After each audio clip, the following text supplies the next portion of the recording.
आज हम जानेंगे दुनिया के 3 ऐसे रहस्यमय मंदिर जिनके बारे में आपको पता नहीं होगा। पहला मंदिर, मां महामाया मंदिर।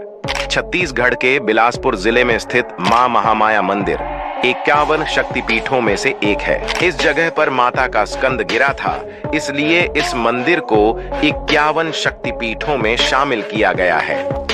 यह मंदिर देवी महामाया को समर्पित है। इस मंदिर का निर्माण राजा रत्नदेव ने 11वीं शताब्दी में किया था। कहा जाता है कि यह उस स्थान पर स्थित है जहां राजा रत्नदेव ने देवी काली के दर्शन किए थे। नवरात्रि के दौरान देवी मां को प्रसन्न करने के लिए ज्योति कलश जलाया जाता है और भक्तों की मनोकामनाएं पूर्ण होती हैं। दूसरा मंदिर, मतंगेश्वर महादेव मंदिर। यह मंदिर मध्य प्रदेश के खजुराहो शहर में स्थित है। इस मंदिर का नाम महान मतंग ऋषि के नाम पर पड़ा है। इस मंदिर में विशाल शिवलिंग मौजूद है। शिवलिंग का आकार हर साल बढ़ रहा है। मान्यता है कि यह शिवलिंग जितना जमीन के ऊपर है उतना ही जमीन के नीचे भी है। कहा जाता है कि इस मंदिर में शिव और पार्वती का विवाह संपन्न हुआ था, जिसकी वजह से यह मंदिर आदि देव और आदि शक्ति के पवित्र प्रेम का प्रतीक माना जाता है। तीसरा मंदिर, शनि शिंगणापुर मंदिर। महाराष्ट्र के अहमदनगर जिले में स्थित यह ऐसा मंदिर है जो 4 दीवारों में नहीं बल्कि खुले आसमान के नीचे एक संगे मरमर के चबूतरे पर स्थापित है। यह मंदिर भगवान शनिदेव को समर्पित है। इस मंदिर की खास बात यह है कि शिंगणापुर गांव में लोगों के घरों में खिड़की और दरवाजे नहीं हैं। दरवाजे के बजाय केवल पर्दे लगे हुए हैं, क्योंकि उनका मानना यह है कि इस गांव की रक्षा स्वयं शनिदेव करते हैं। इसके कारण यहाँ कभी भी चोरी नहीं होती। अगर कोई चोरी करने की हिम्मत करता है तो शनिदेव स्वयं उसे दंड देते हैं। ऐसी ही और भी जानकारी के लिए देखते रहिए यात्रा धाम के वीडियोस।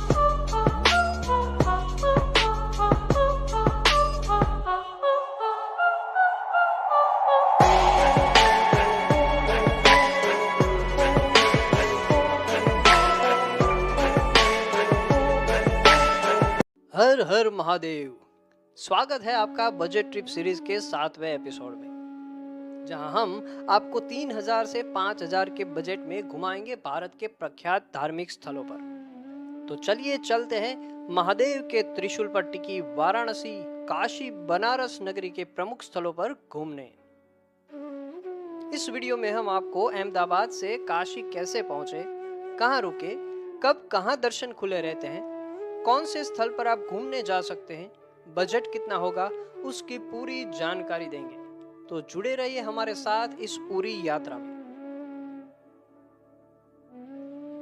अहमदाबाद से आपको बहुत सारी ट्रेन मिल जाएगी काशी की यात्रा के लिए, जिसका किराया करीबन 600 रुपए है।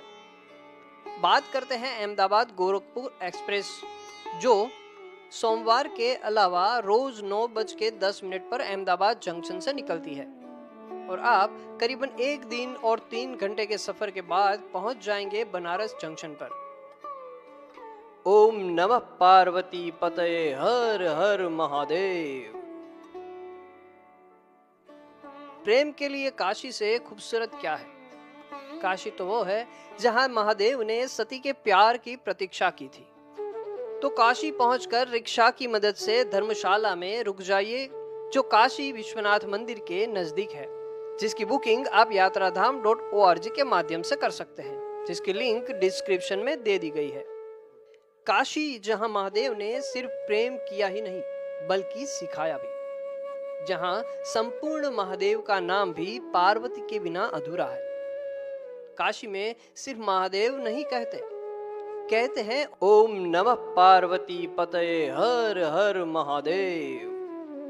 कहते हैं जो भी व्यक्ति काशी में मरता है वह जन्म और मृत्यु के चक्र से मुक्त हो जाता है और भगवान शिव से मिल जाता है। तो चलिए आपको काशी में 2 दिन की यात्रा का अवसर और एक अद्वितीय धार्मिक अनुभव प्रदान करते हैं। तो चलिए जाते हैं काशी विश्वनाथ मंदिर के दर्शन करने, जिसका स्थान 12 ज्योतिर्लिंग में से 7वां है। 1669 में मुगल सम्राट औरंगजेब ने मंदिर को ध्वस्त किया था, लेकिन 1780 में मराठा शासक अहिल्याबाई होलकर ने नई संरचना की थी। 2021 में मंदिर परिसर का पुनर्विकास हुआ और काशी विश्वनाथ धाम कॉरिडोर बनाया गया जो गंगा नदी को मंदिर से जोड़ता है। यहाँ आप मोबाइल और बैग अंदर नहीं ले जा सकते, इसीलिए आपको मंदिर के परिसर के लॉकर में ही रख देना होगा। यहाँ दर्शन करने के बाद पास में ही आपको काशी अन्नपूर्णा भोजनालय में भोजन कर लेना है, जहाँ सभी भक्तजनों के लिए मुफ्त में भोजन की सुविधाएं उपलब्ध है। अब भोजन करने के बाद आप काल भैरव बाबा के दर्शन करें जो पंचगंगा घाट के पास है। काल भैरव को कोतवाल या वाराणसी का संरक्षक देवता माना जाता है जो शहर और उसके भक्तों की रक्षा करते हैं। फिर रिक्शा की मदद से सारनाथ स्तूप जाएं, जो वाराणसी से 13 किलोमीटर की दूरी पर है। यहाँ बौद्ध स्थल भगवान बुद्ध के पहले उपदेश के स्थल के रूप में महत्वपूर्ण है। यहाँ मूलगंध कुटी विहार और प्रसिद्ध सिंह शिखर वाला अशोक स्तंभ भी है जो अब भारत का राष्ट्रीय प्रतीक है। फिर आप वाट थाई सारनाथ मंदिर भी देखने जा सकते हैं जो थाई वास्तुशिल्प का पालन करता है और धार्मिक समारोह का केंद्र है। अब आप जाइए स्वरवेद महामंदिर धाम की मुलाकात लेने, जो यहाँ से करीबन 2 किलोमीटर की दूरी पर स्थित है। आध्यात्मिक नेता और संस्थापक परम पावन स्वामी सदानंद जी महाराज द्वारा आरंभित योग, ध्यान और सांस्कृतिक कार्यक्रमों का केंद्र, जिसकी वास्तुकला अद्वितीय है और जो साधकों के लिए आध्यात्मिक अनुभव की गहराई में मदद करता है।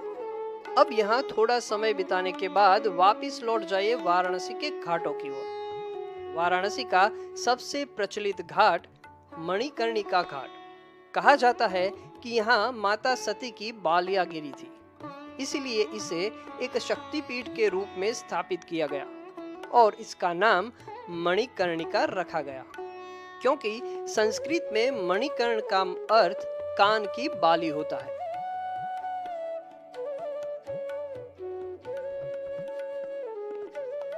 बनारस में मणिकर्णिका एक ऐसा घाट है जहां शवों का अंतिम संस्कार किया जाता है, जहां पर पूरे दिन और रात चिता की आग कभी नहीं बुझती।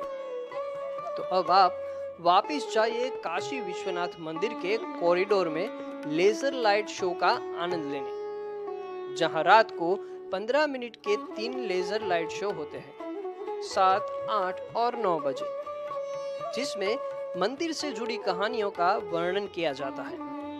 और अब यहाँ काशी अन्नपूर्णा भोजनालय में भोजन करके चले जाइए अपनी धर्मशाला में विश्राम करने। दूसरे दिन सुबह का नाश्ता करने आप जा सकते हैं वाराणसी के प्रख्यात बिना चाट भंडार और काशी चाट भंडार। यहाँ स्वादिष्ट नाश्ते का लुत्फ उठाने के बाद जाइए दशाश्वमेध घाट पर। इस घाट से जुड़ी 2 किंवदंतियां हैं। एक के अनुसार ब्रह्मा जी ने इसे शिव जी के स्वागत के लिए बनाया था और दूसरे के अनुसार ब्रह्मा जी ने यहाँ 10 अश्वमेध यज्ञ किया था। घाट पर परम शांति का अनुभव करने के बाद जाइए इस्कॉन मंदिर और खो जाइए कृष्णमय वातावरण में। तो कुछ देर बाद यहाँ श्री कृष्ण की भक्ति में खोने के बाद जाइए श्री सत्यनारायण तुलसी मानस मंदिर, जो पवित्र शहर वाराणसी में सबसे प्रसिद्ध मंदिरों में से एक है। प्राचीन हिंदू महाकाव्य रामचरितमानस मूल रूप से 16वीं शताब्दी में हिंदू कवि, संत, सुधारक और दार्शनिक गोस्वामी तुलसीदास जी द्वारा इस स्थान पर लिखा गया था। उन्होंने हिंदी भाषा की अवधी बोली में रामायण लिखी और अवधी संस्करण को रामचरितमानस कहा गया। और पास ही में जाइए त्रिदेव मंदिर। यहाँ मंदिर भगवान ब्रह्मा, भगवान विष्णु और भगवान शिव को समर्पित है। यह मंदिर पवित्र नदियों गंगा, यमुना और सरस्वती के संगम पर स्थित है। अब यहाँ से आप जाइए दुर्गा माता मंदिर में दर्शन करने। दर्शन करने के बाद भोजन के लिए आप जा सकते हैं पिज्जेरिया वाटिका कैफे, जो 80 घाट के पास स्थित है, जहां भारत का सबसे पहला पिज्जा बनाया गया था। यहाँ आप स्वादिष्ट पिज्जा का लुत्फ उठा सकते हैं। तो अब भोजन करने के बाद थोड़ी देर धर्मशाला में विश्राम कर लीजिए। शाम को रिक्शा की मदद से निकल जाइए संकट मोचन हनुमान जी मंदिर के दर्शन करने। इसकी स्थापना तुलसीदास जी द्वारा कराई गई थी। मान्यता है कि जब वे काशी में रहकर रामचरितमानस लिख रहे थे तब उनके प्रेरणा स्रोत संकट मोचन हनुमान थे। तो यहाँ दर्शन करने के बाद जाइए बिरला मंदिर, जो वाराणसी के बनारस हिंदू यूनिवर्सिटी के मैदान में स्थित है। BHU मैदान में शिवलिंगम, नटराज जी, माता पार्वती जी, गणेश जी, पंचमुखी महादेव, हनुमान जी, माता सरस्वती जी और नंदी जी के मंदिर है। तो अब बारी है गंगा आरती में शामिल होने की। तो पहुंच जाइए बनारस के प्रसिद्ध घाट 80 घाट पर गंगा आरती का लाभ लेने। आप यहाँ बोट में बैठ के गंगा आरती का अनुभव ले सकते हैं, जिसका किराया तकरीबन 200 से 300 रुपए तक का होगा। तो माँ गंगा का आशीर्वाद लेने के बाद जाइए भोजन करने। अच्छे से भोजन करने के बाद चले जाइए अपनी धर्मशाला की ओर विश्राम करने। अब समय आ गया है भगवान शिव की नगरी काशी को अलविदा कहने का। थोड़ी देर धर्मशाला में आराम करके निकल जाइए बनारस रेलवे स्टेशन की ओर, जहां बुधवार के अलावा रोज रात को 2:30 पर गोरखपुर अहमदाबाद एक्सप्रेस करीबन 1 दिन और 2 घंटे के सफर के बाद पहुंचा देगी वापस अहमदाबाद जंक्शन। आज की यात्रा को हम यहीं पर विराम देते हैं। अगले वीडियो में हम आपको घुमाएंगे जो देवस्थानम और दक्षिण के कैलाश जैसे नामों से जाना जाता है, ऐसा श्री शैलम। तो बने रहिए हमारे साथ बजट ट्रिप सीरीज देखने के लिए। और अगर आपने अभी तक यात्रा धाम के सोशल मीडिया प्लेटफॉर्म को फॉलो नहीं किया है तो कर लीजिए। धन्यवाद।